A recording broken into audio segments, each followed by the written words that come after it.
Deus que não vai deixar essa luta me matar, desespero me tomar. Por mais pressão que seja a situação, o controle ainda está na palma de tuas mãos. Eu tenho um Deus que não vai deixar essa luta me matar, desespero me tomar. Por mais pressão que seja a situação, o controle ainda está na palma de tuas mãos. Choro dura uma noite, mas alegria ela vem pela manhã. Eu creio, eu creio. Choro dura uma noite, mas alegria ela vem pela manhã. Eu creio, eu creio. Ainda que a figueira não floresça e não haja fruto na vide, e o produto da oliveira minta, todavia me alegrarei. Todavia me alegrarei.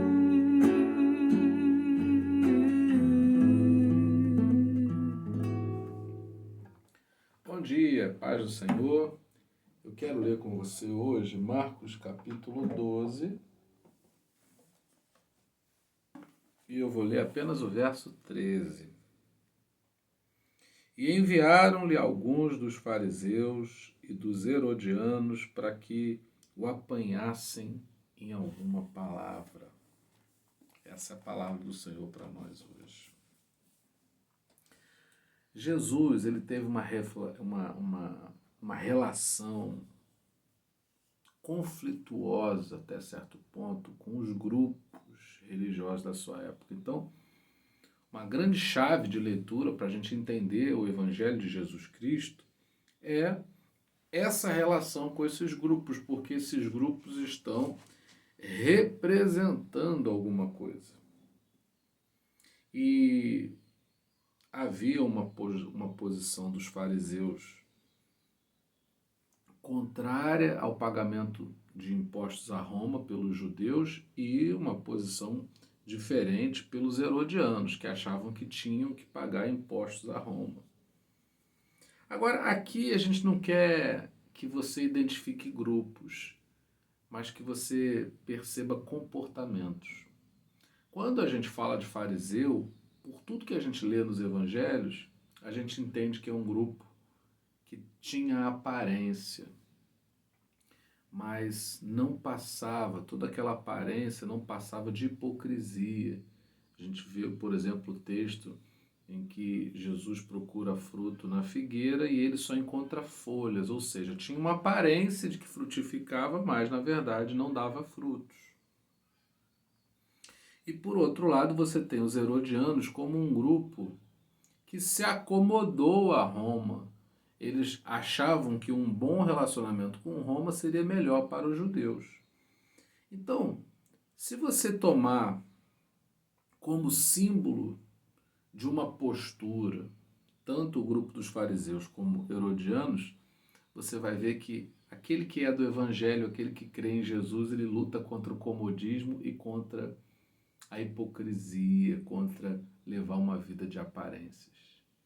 O texto diz que tanto um grupo quanto o outro queria apanhar Jesus em alguma palavra. Então, aquilo que você diz pode expressar a sua luta contra o comodismo e contra viver de aparências, assim como pode ceder ao comodismo e uma vida de aparências. O problema não é você ter limitações, o problema não é você ter defeitos.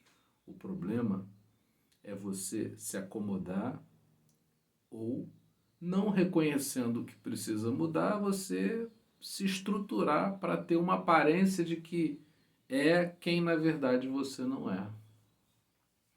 Você pode estar passando por muita pressão, não é? Quando a gente lê, por exemplo, o Evangelho de Marcos, a gente está lidando, e nem sempre a gente apresenta isso na maneira como a gente prega, mas na verdade você está lidando com uma comunidade que está sofrendo muito. Há desespero, há sofrimento, há aperto, há sufoco, e Jesus está se apresentando àquela comunidade de pessoas como uma alternativa ao comodismo, uma alternativa a uma vida de aparências. Você não vai vencer se você apenas aparentar e não ser transformado de verdade. E nem se você ceder ao comodismo. Faça essa pergunta para você hoje. Será que eu não estou acomodado em alguma área da minha vida? Será que a respeito de alguns assuntos eu não tenha apenas aparência e não tenha algo que seja realmente condizente com aquilo que eu sou? Eu também posso pensar a aparência e comodismo como aquilo que eu penso e que eu sinto.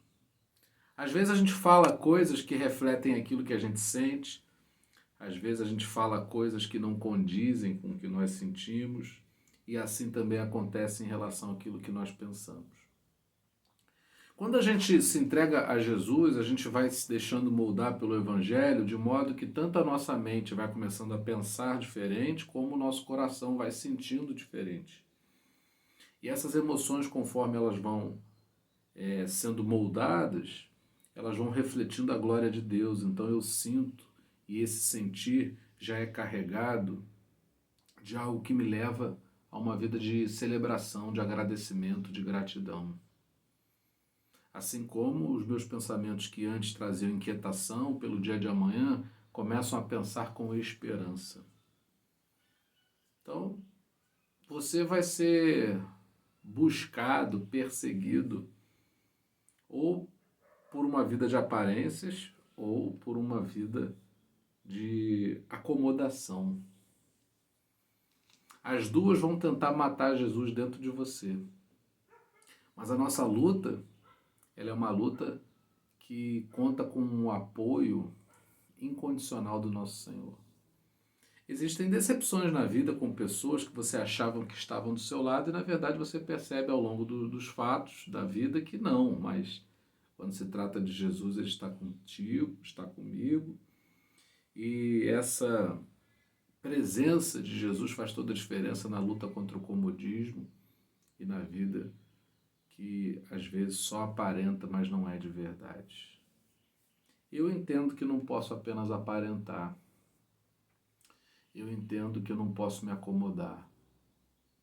E nós só estamos diante de Jesus todos os dias com essa proposta devocional para que a gente não sucumba em meio a essa sedução do comodismo ou de uma vida de hipocrisia.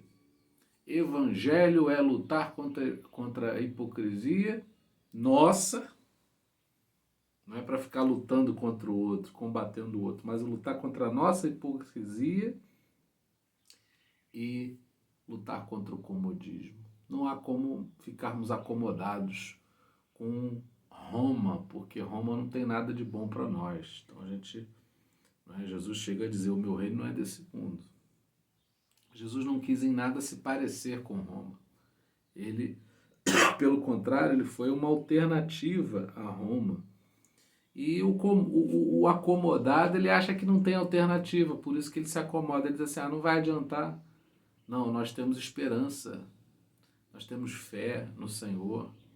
E isso molda a nossa vida de modo que a gente não vive mais no comodismo, nem uma vida de aparências, mas vai se transformando dia após dia através do amor do Senhor Jesus em nós, nos moldando, nos renovando, nos talhando para sermos conforme Ele é.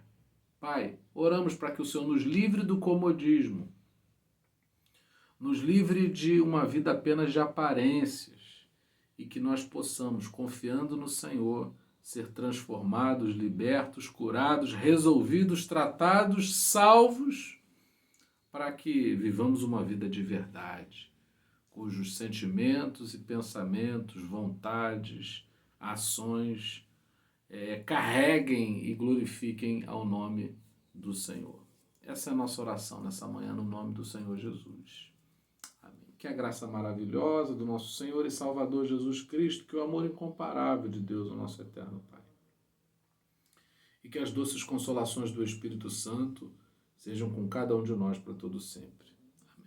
Hoje nós precisamos gravar porque o problema persistiu, o técnico veio ontem, ele fez uma tentativa, mas a gente não tinha certeza se ia dar certo ou não, só hoje testando mesmo, e a gente vai relatar isso aí para poder, quanto antes, poder interagir com os irmãos, porque faz falta, né?